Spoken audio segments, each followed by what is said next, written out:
Hello friends, welcome in उपल mathematics. आज हम एक्सरसाइज 5.2 स्टार्ट करेंगे। इस वीडियो को देखने से पहले इसकी इंट्रोडक्शन वाली वीडियो जरूर देख लें।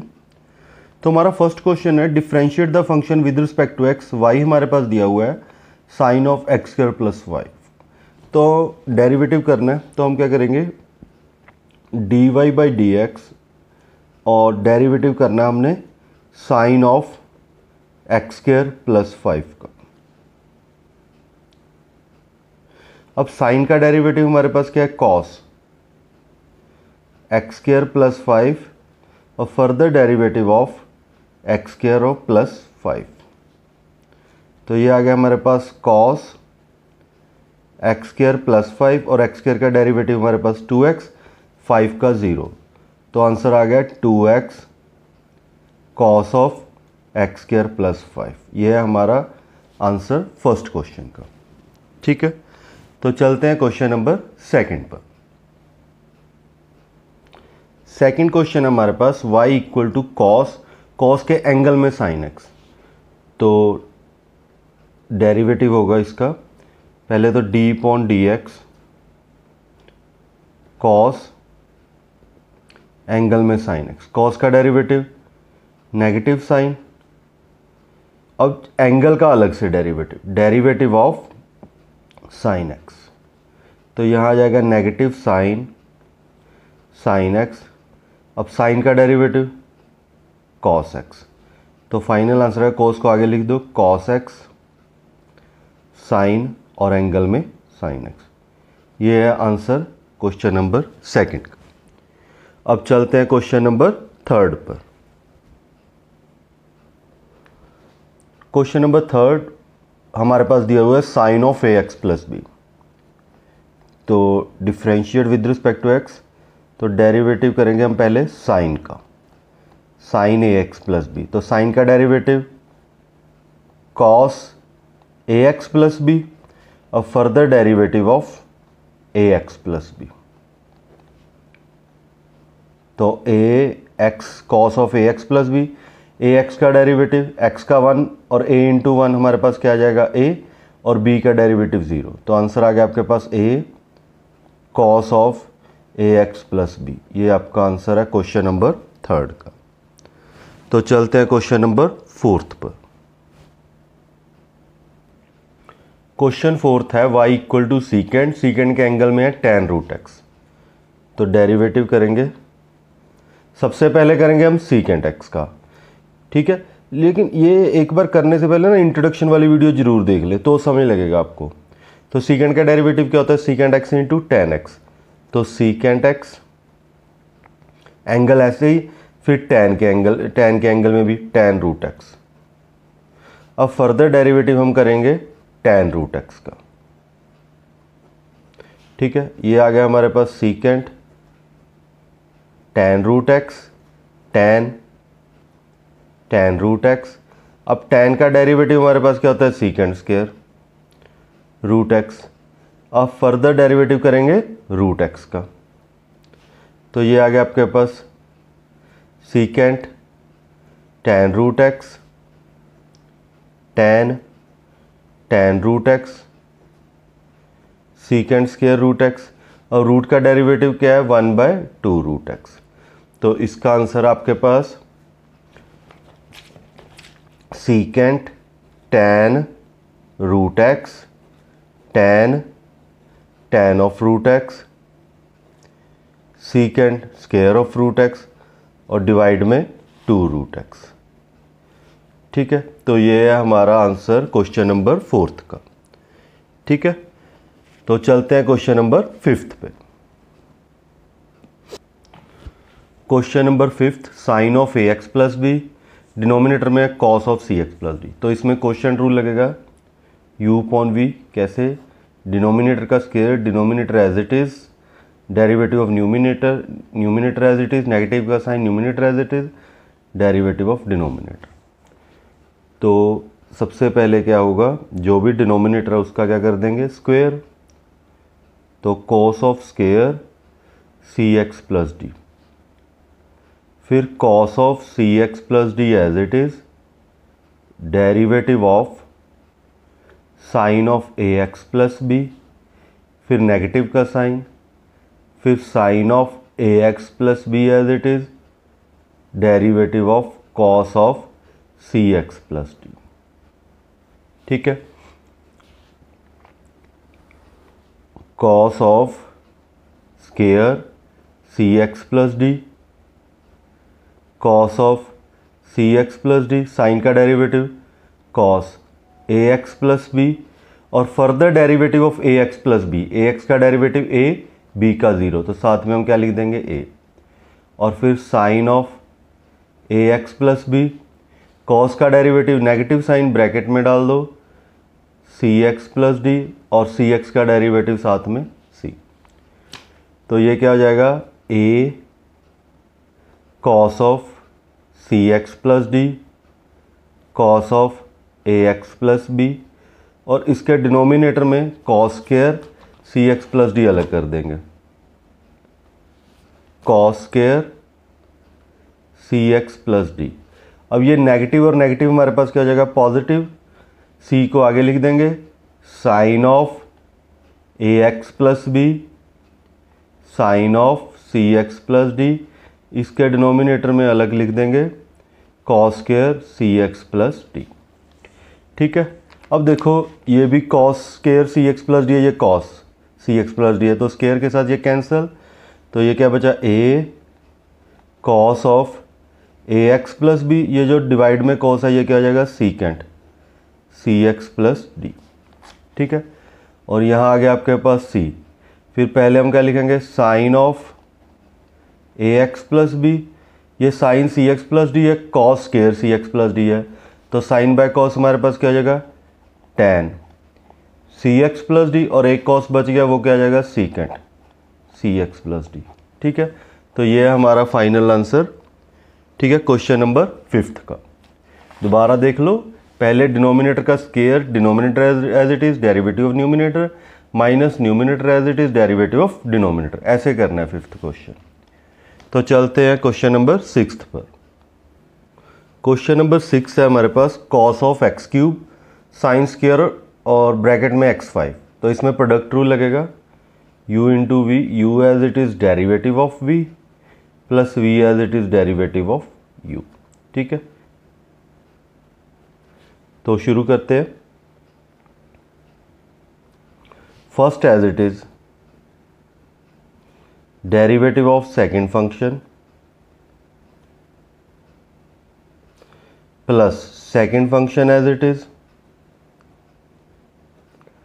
Derivative of first function.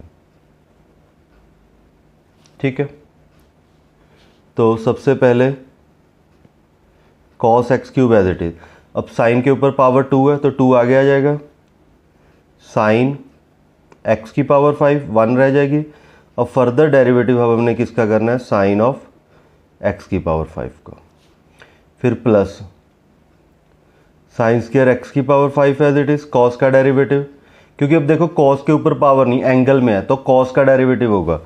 ठीक है, तो कॉस का डेरिवेटिव हमारे पास क्या हो जाएगा, नेगेटिव साइन एक्स की क्यूब, फिर फर्दर डेरिवेटिव ऑफ एक्स की क्यूब, तो ये आ जाएगा, 2 को आगे लिख दो, 2 कॉस एक्स की क्यूब साइन एक्स की 5, फिर साइन का डेरिवेटिव हमारे पास क्या आ जाएगा, कॉस एक्स की 5, फिर फर्दर डेरिवेटिव ऑफ एक्स की पावर 5, ये पॉजिटिव ये नेगेटिव, तो नेगेटिव आ जाएगा, साइन स्क्वायर एक्स की 5 साइन एक्स की क्यूब, एक्स क्यूब का डेरिवेटिव 3x स्क्वायर, तो ये आ जाएगा हमारे पास 2 cos x cube sign of x5 cos of x5, x की पावर 5 का डेरिवेटिव 5x की पावर 4, इधर आ गया sine square of x5 sine x cube और 3x स्क्वायर, तो 5 इंटू 2 10 एक्स की power 4 cos of x cube sine x की पावर 5 कॉस ऑफ एक्स की power 5 negative 3x square sine square of x5 sine of x cube, ये आपका final answer. ठीक है, product rule लगाया, पहले first as it is second का derivative plus second as it is first का। बस ये याद रखना है, अगर ऐसे कॉस आ जाए तो इसका डेरिवेटिव ब्रैकेट में रखना। अगर आप ऐसे विदाउट ब्रैकेट रखोगे तो ऐसे लगेगा कि ये दोनों सब्ट्रैक्ट हो रहे हैं, लेकिन ये सब्ट्रैक्ट नहीं हो रहे, ये दोनों मल्टीप्लाई में है। ठीक है, फिर नेगेटिव आगे लिख देना है। तो ये था क्वेश्चन नंबर 6। तो चलते हैं क्वेश्चन नंबर 7 पर। Question number 7, 2 root of cot x square. अब 2 कांस्टेंट है, डेरिवेटिव किसका करना है हमने, रूट का। तो रूट का डेरिवेटिव क्या है, 1/2 रूट ऑफ एक्स। फिर फर्दर डेरिवेटिव ऑफ कॉट, 2 के साथ 2 कैंसल,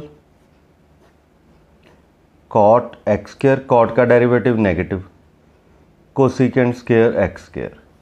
फिर फर्दर डेरिवेटिव किसका करना है, एक्स स्क्वायर का। तो ये आ गया negative cosecant square x square divide में root of cot of x square और एक्स स्क्वायर का डेरिवेटिव 2x। ये है आंसर क्वेश्चन नंबर 7 का। तो चलते हैं क्वेश्चन नंबर 8 पर। Question number 8, y equal to cos of root x. तो derivative of cos root x. अब कॉस का डेरिवेटिव क्या है, नेगेटिव साइन। अब फर्दर डेरिवेटिव किसका करना है, रूट एक्स का। रूट एक्स का डेरिवेटिव क्या है, 1/2 रूट एक्स। ठीक है, तो आपका आंसर आ गया negative sine root x divide by 2 root x. ये है क्वेश्चन नंबर 8। तो चलते हैं क्वेश्चन नंबर 9 पर। Question number 9, prove that the function f given by f of x modulus of x minus 1 is not differentiable at x equal to 1। हमने check करना है ये डिफरेंशिएबल नहीं है एट एक्स इक्वल टू 1 पे। अब modulus function हमने 5.1 में पढ़ा, ये कॉन्टिन्यू फंक्शन तो है। ठीक है, अब हमने चेक करना है ये डिफरेंशिएबल है या नहीं। ठीक है, हमने इसके इंट्रोडक्शन में पढ़ा जो फंक्शन कॉन्टिन्यू होगा, ठीक है, वही डिफरेंशिएबल हो सकता है, लेकिन और जो डिफरेंशिएबल है वो 100% कॉन्टिन्यू है। ठीक है, पहले हमने इसका कॉन्टिन्यू तो चेक करना नहीं, क्योंकि मॉडुलस फंक्शन हमें मालूम है कॉन्टिन्यू होगा। तो हम डायरेक्ट डिफरेंशिएबल चेक करते हैं, लेफ्ट हैंड डेरिवेटिव और राइट हैंड डेरिवेटिव, ये दोनों को चेक करते हैं। अगर ये दोनों इक्वल आ गए तो ये डिफरेंशिएबल है, अगर नहीं है तो ये क्या है, नॉट डिफरेंशिएबल है। ठीक है, तो डिफरेंशिएबल चेक करने के लिए हमारे पास लेफ्ट हैंड डेरिवेबल का क्या फॉर्मूला, किस पे चेक करना है, 1 पे। तो लिमिट h गोज़ टू 0। ठीक है, लेफ्ट हैंड का f of 1 minus h minus f of 1 divide by h, और राइट हैंड का limit h goes to 0 f of 1 plus h minus f of 1 divide by h, यह negative h है। ठीक है, f of 1 minus h minus f of 1 upon h negative h, और यहाँ right में क्या आएगा, f of 1 plus h minus f of 1 upon h। अब देखो हमने वैल्यू फिल करनी है f ऑफ 1 माइनस h की यहाँ। ठीक है, तो देखो f ऑफ 1 माइनस h क्या आएगा, mod of 1 minus h minus 1, 1 cancel, तो मॉड ऑफ माइनस h, तो ये क्या आ जाएगा, पॉजिटिव h। ठीक है, तो ये क्या आ जाएगा, पॉजिटिव h। तो हम यहाँ क्या लिखेंगे, limit h goes to 0 h। अब यहाँ 1 फिल करेंगे, 1 माइनस 1 0 डिवाइड में नेगेटिव h, तो ये क्या आ जाएगा, limit h goes to 0 h upon negative h, दोनों कैंसल, तो ये क्या आ जाएगा, -1। अब right hand limit h goes to 0, अब f ऑफ 1 प्लस h यहाँ फिल करेंगे, तो यहाँ भी हमारे पास क्या आ जाएगा, h minus 0 divide h, limit h goes to 0 h upon h, ये भी दोनों कैंसिल, ये क्या आ गया, 1। तो left hand derivative not is equal to right hand derivative.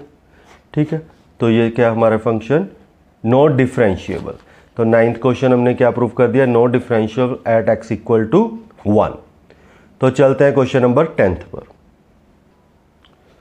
Prove that the greatest integer function in 0 to 3 is not differentiable at x equal to 1 and x equal to 2। तो पहले तो ग्रेटेस्ट इंटीजर फंक्शन देख लो क्या होता है। जैसे हमने value find out करनी है, ठीक है, x हमारे पास है 1, तो ग्रेटेस्ट इंटीजर भी हमारे पास क्या आएगा, 1 आ जाएगा। अगर x है 1.1 तो ग्रेटेस्ट इंटीजर भी हमारा इसका क्या आ जाएगा, 1। ठीक है, अगर है 1.9 तो इसका भी ग्रेटेस्ट इंटीजर हमारे पास क्या आ जाएगा, 1। हमने सिर्फ लेफ़्ट वैल्यू उठानी है, ठीक है, लेफ़्ट वाली। अगर आ जाएगा 2 2.1, तो इसका ग्रेटेस्ट इंटीजर क्या आ जाएगा 2.1 का 2। ठीक है, देखो 1.9 का 1 है और 2.1 का 2 है, बस यही याद रखना है। मतलब अगर लेफ्ट लिमिट हो, ठीक है, 1 में से कुछ सब्ट्रैक्ट हो तो उसका आंसर 1 आएगा। अगर 1 में से कुछ सब्ट्रैक्ट हो तो उसका आंसर 0 आएगा। ठीक है, जैसे 0.9 है तो इसका ग्रेटेस्ट इंटीजर क्या आएगा 0। ठीक है, अगर 1 में कुछ ऐड हो 1.1 तो उसका ग्रेटेस्ट इंटीजर क्या आएगा 1। वैसे जो ग्रेटेस्ट इंटीजर फंक्शन होता है वो ऑलवेज डिसकंटिन्यू होता है, लेकिन हमने प्रूफ करके दिखाना है।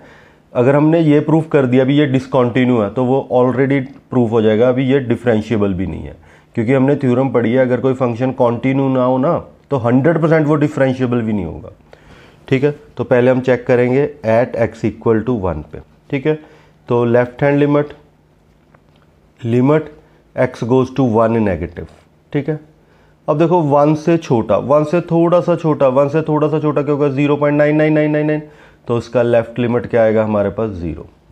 फिर right hand limit x goes to 1 positive. अब 1 से थोड़ा सा बड़ा, 1 से थोड़ा सा बड़ा हो सकता है 1.00001, तो उसकी लेफ्ट लिमिट क्या आएगी 1। तो देखो लेफ्ट हैंड लिमिट और राइट हैंड लिमिट दोनों इक्वल नहीं है तो ये डिसकंटिन्यू है, तो लिख देना fx is not differentiable at x equal to 1। तो ये था हमारा फर्स्ट पार्ट। अब सेम आपने 2 पे कर देना है, यहाँ पहले लिख देना 2 की पावर नेगेटिव। ठीक है, यानी 2 से थोड़ा सा छोटा तो यहाँ 1 आंसर आएगा, 2 से थोड़ा सा बड़ा तो 2 आ जाएगा। फिर दोनों इक्वल नहीं आ गए तो लिख देना f is not differentiable at x equal to 2। अगर कुछ भी ना समझ आए हो तो कमेंट सेक्शन में बता दीजिए, रिपीट कर देंगे। ठीक है, तो thanks for watching and subscribe the channel, share with your friends. Next video में 5.3 स्टार्ट करेंगे। Thanks for watching.